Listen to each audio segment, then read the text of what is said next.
All right, music fans, welcome back. Harmless Dave here yet again, talking about real music in real time for real people, just like you and just like me. Well, the Rolling Stones have bowed to the woke world and have at least temporarily retired this song, Brown Sugar.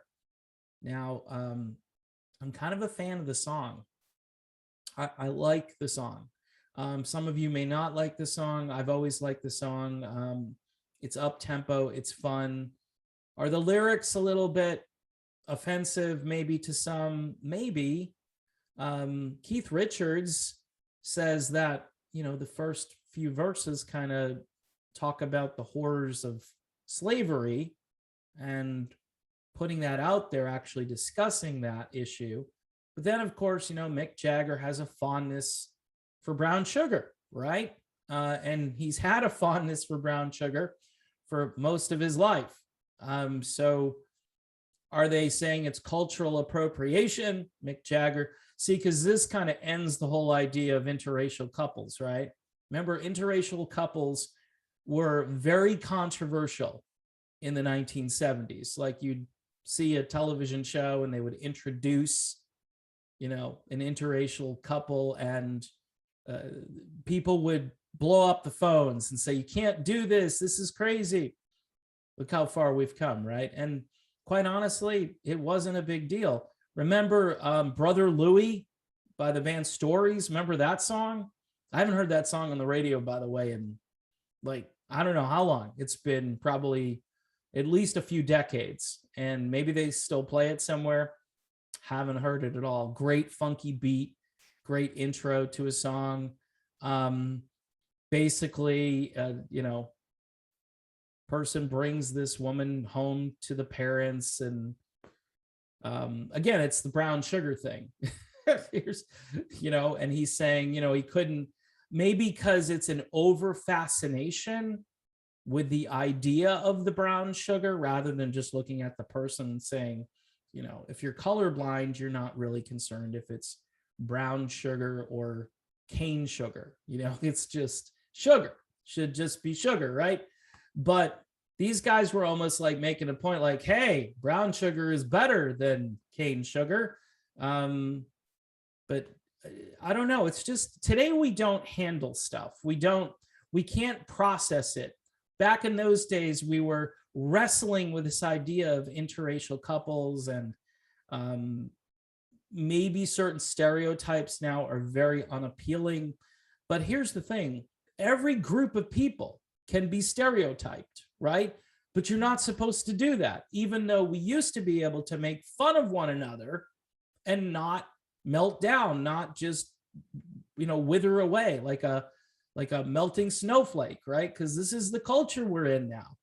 And people are looking like they're Brown Sugar by the Rolling Stones. They're looking really hard to find things that, they're going to sing Brown Sugar, right? And of course, the Stones, they have a history of kind of pushing that envelope. They did it in the 70s, I think, on Some Girls and other songs where you can kind of pick out where they're focusing on one specific type of woman, right? It's just what they've done.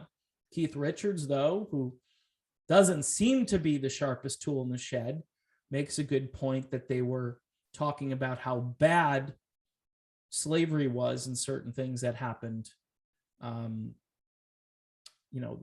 led up to that. And then the whole process, basically like the early days of human trafficking, except just one group of people, right?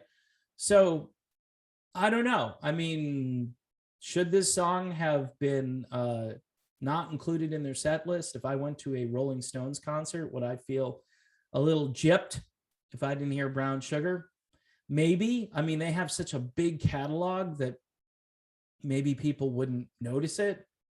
But at least it was interesting songwriting, right? One of the things about the songwriting from years ago was it had a lot of meaning, and you had to kind of read into it. Some of it was really kind of weird poetry. I think of like Jim Morrison, and some of it was just like historical or just anecdotal. I mean, I go to the gas station, folks. Yeah, sometimes I gotta fill the tank, and it costs a lot more than it did last year, by the way.